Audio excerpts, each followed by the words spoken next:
good. You too, Brian? Very well, thank you, Gaby. I got a couple of questions for you. Yeah, I'm happy to answer. What initially drew you to the role in Pumpkinhead? Well, I was an actor working in Los Angeles at the time, and so I auditioned. I had an audition that my agent called and said, here's your audition, here's the scene, and I had to go in and audition for everyone. So really, it was just one of many, many auditions that I had, and I had no idea that it would be such a special movie, you know, with just a job. So I auditioned, and I met Stan Winston, and had the first audition with the casting director, Billy DeMota. Then he called me back to read for Stan, and I went in and read for Stan, and Stan hired me for the job. Very cool. I'm happy for you. Merci, I'm very happy for me too. I'm happy for you too. You're doing such good work. I'm so proud of you. Thank you. Pumpkinhead has become a cult classic. How do you feel about the enduring popularity of the film? It's surprising. It's wonderful. It's overwhelming, and it makes me so happy, and it warms my heart. It's overwhelming in the best possible way. Can you share any interesting behind-the-scene anecdotes for the filming of Pumpkinhead? Oh yeah, I have so many stories. It's so funny because I'm getting a little older, right? So I don't have a great memory anymore, but I remember every moment of filming that movie. And the first thing that comes to mind is the actual audition. You know, when I had the audition, I was in a room just like this with the director, Stan Winston, the producers, and Jeff East was there, who played Chris. He had already been cast. And you've seen the movie. You just saw the movie. Do you remember in the church, when I take them into the church, the old burnt-out church, and I tell them what's going on, you know? And that was the audition scene. So I stood for the audition like this with my hands on a wall. And I kind of turned back this way, looking at the camera to audition, right? And just as I was about to tell them all about Pumpkinhead, on the other side of the room, somebody knocked. Yeah! Somebody knocked on the wall, and it scared me so much. And I got right into it, and it put me right in the perfect place to do the scene, and I got the part. So I always say I got the part because of a knock on the wall, the anonymous knocker. Yes, the anonymous knocker. Yeah, and it was so much fun. There was so many great things that happened. I mean, Stan was such a great director. Can I tell you one more quick thing? Yeah, the great thing about Stan as a director, and I think this is for any young director, is he really let us be creative. And in the very beginning scene, when you first meet my character, the girl says, "Stop it, you're scaring him," you know, when we're scaring my little brother.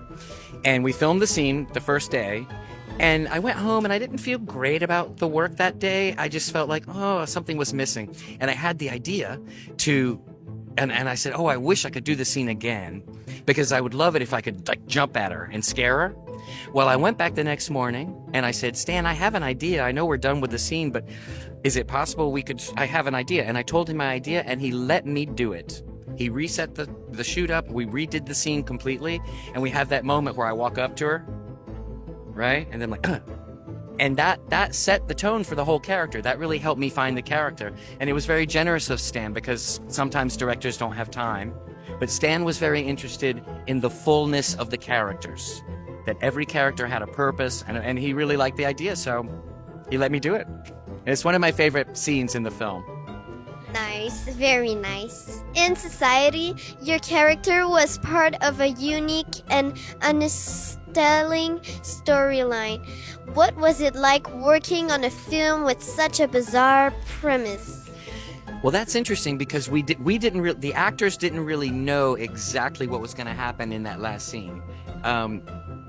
And it's funny because the scene was described in a certain way, but then we got to set and we saw the thing. So it was a real shock and surprise for us.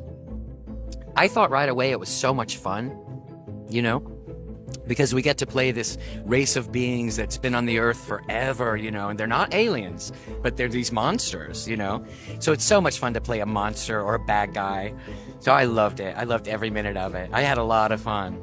That's fun, because when you want to do something, you have to at least have fun. When your job is something that you like, that's good. It's a big plus, isn't it? It sure is. And you know, to be an actor or to be in the entertainment industry like you are, you really have to love what we do, right? Because it's not an easy business, is it? It's a lot of work.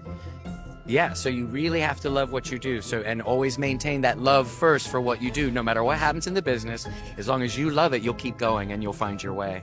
That's very That's true. a good point you said. Society is known for its practical effects. How did you prepare for physical and special effects seen in the movie?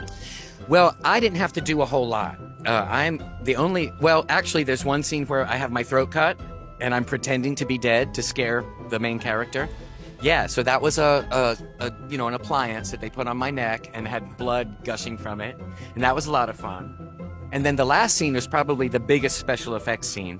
And I'm not really in that mass that you see, but I'm there. And I stand at the side. And I'm supposed to be kind of in my boxer shorts, and a t-shirt, and I'm supposed to be slimy. So they covered us in Methicil. Do you know what that is? You do? Do you know that's what they put in McDonald's milkshakes? To make them thicker.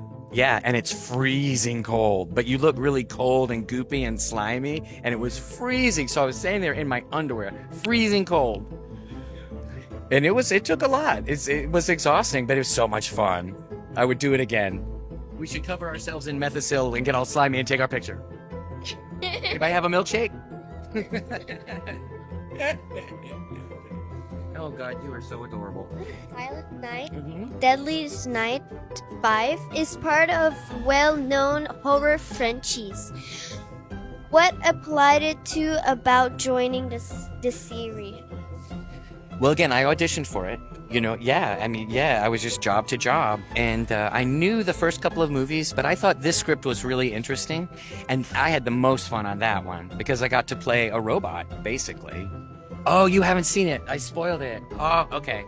It's okay. Never mind. You didn't hear what I just said.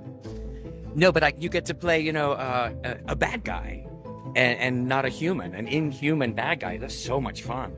But I had to figure out, the reason he does what he does is because he's lonely and he wants to be a real boy and he wants a real mother, so his actions come from a place of hurt, and so that was really fun to play I got into that character.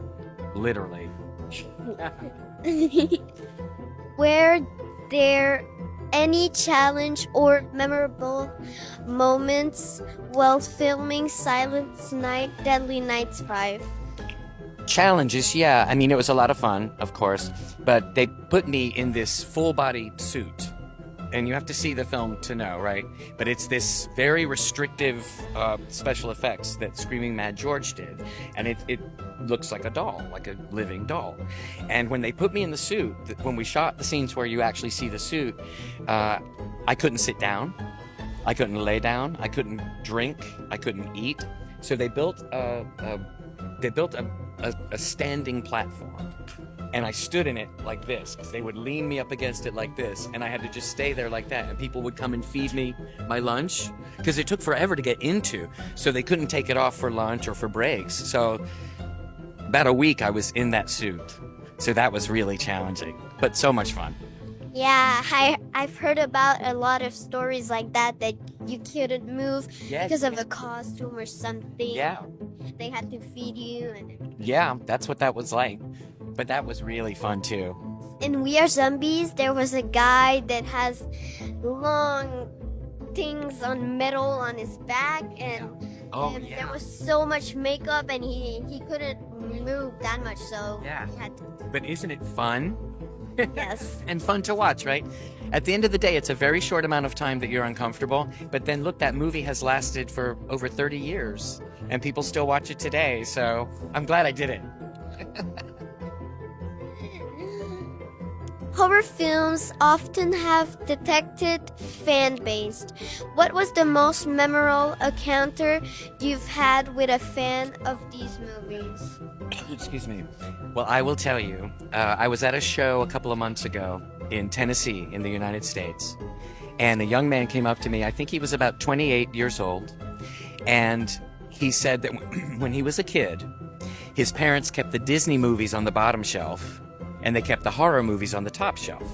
And when he was 6 years old, he picked out Cinderella, and he opened it up, and Pumpkinhead was accidentally inside. And he said, "Daddy, I want to watch this." And his father let him watch it, and he said it was the first movie that he watched with his daddy. And he had a very special relationship with his daddy. And that meant so much to him that it meant a lot to me. And I gave him a big hug and I signed, and then I had to leave the table and go cry. So those kind of moments, they happen a lot, and that's really why we do these. And this is to meet our fans, right? And to connect with the people that love what we do. And there's nothing more rewarding, nothing better than that joy. Cry. No, I'm sorry. I always make people cry. I always cry. It was a long day, wasn't it? Wasn't it fun, though? You did so good today out there. I saw you. Thank you. Yeah. Little pause here. Little pause to cry. We have to cry. How did you... How did I approach? How did you approach portraying different character in the genre? In the original. And what draw you to these roles? We're gonna die. We're gonna die. Well, let's see. Every role that you have, you approach a little differently. It depends on the role. Like in Pumpkinhead, I actually was from the mountains of North Carolina, so I knew those people. I'm playing a rural country mountain boy, I knew the accent. That was actually my real voice, my accent before I lost it. And so I related right away to Bunt because he was like me as a little kid.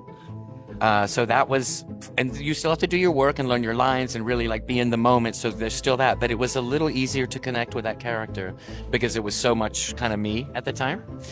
With something like Silent Night, Deadly Night 5 with Pino, who's a complete fantasy character, I had so much fun preparing for that. But I actually took a broom and I put it down my back and in my blue jeans so that I could practice walking a little stiffer, right? But not so much that you would know right away because you're not supposed to know, and I'm sorry you know now. But, so I practiced that way physically. And with Pino, he was so different from me because I'm not a killer. I'm not. But I had to understand, to make him real and to make the character relatable, I had to understand myself why he did what he did.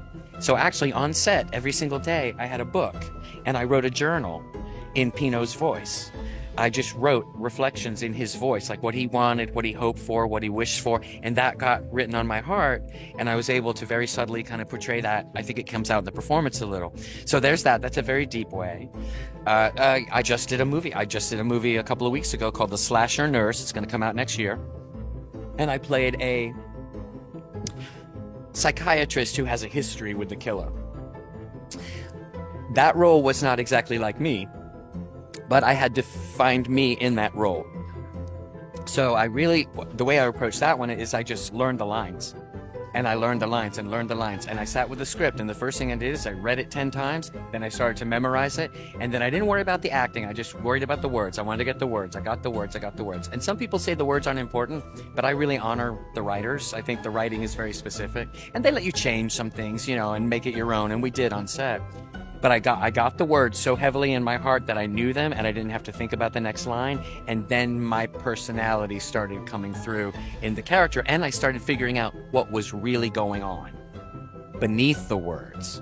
And I was able to play that, and it just brings another dimension to what you're doing. When the audience sees it, they go, oh, they have a history, or like there's something else going on there. And that just makes it full and dimensional and makes it real. Right? Not just words on a page. So that's, of course, that one. So it's different every time. It depends on the role. I had a role in a video game called The Walking Dead where I didn't prepare at all. It was a scene where he was talking about his mother, and I read the scene and I went, I know this. I know this moment. Like, I know this feeling, so I didn't want to over-prepare. I wanted to keep it fresh and spontaneous. So I learned the line, but then I kind of put it away and then just let that moment happen because I knew what it was like to love your mother, and I knew I knew if I over-practiced that, it would get stale. It wouldn't be authentic. Yes, I understand. I know you do. It's a great genre, isn't it? It's a great genre. It's my favorite genre. That's one thing too. I love these movies, and I know you do too. Yes, I do. I love movies too. I love horror movies, and so it's so much fun to do them. Yes. And last question. Okay. Can you share any upcoming project or role you're excited about? Yeah. I just shot a film called Slasher Nurse, like I talked about. We shot it 2 weeks ago. It'll be out next spring. I think it's going to be maybe Tubi. They have a distributor, but I'm not sure what the platform is. But watch out for it. It's going to be really good. It's kind of a tribute to those old movies of the 80s. I think that's why they wanted me in it, you know. So it's kind of in the same vein as the slasher movies from the 80s. So it's kind of an homage. Wait? I know, honey. Me too. Yeah, so that's coming up. And next week I'm going to film a project called Coffin Tooth. Yeah. And I'm just starting to prepare for that role, so I'm not 100% sure what I'm going to do. But again, it's a psychological, it's like Pumpkinhead. It's kind of a fairy tale. You know, it's based in folklore. So, yeah, that'll be fun. And I'll keep you posted because we're going to keep in touch. You think that you can do a little bit of the scene and We could do a scene from Pumpkinhead. Okay. Oh, I can't do that one. Let's see. Mr. Harley, I know who you're looking for. Her name's Haggis. She's up on Black Ridge. What you trade? What you trade? I don't know. All right, I'm gonna take you to see her, but I'm only going so far. That old woman scares the you-know-what out of me. And I edited that for content. There you go. We did a scene from Pumpkinhead. How about that? Yeah, that was very good. It's fine. You were very good. Thank you. You were very good. I don't even know what... No, you don't even know what the lines are supposed to be. You don't even have a script, but you still listened to me and you paid attention and you reacted to me. That's what it's all about. You were much better than I was. Well, thank you so much for this. My pleasure, Gabby. My pleasure. Did it. Me too. Me too. Give me a hug. Love you, sweetheart.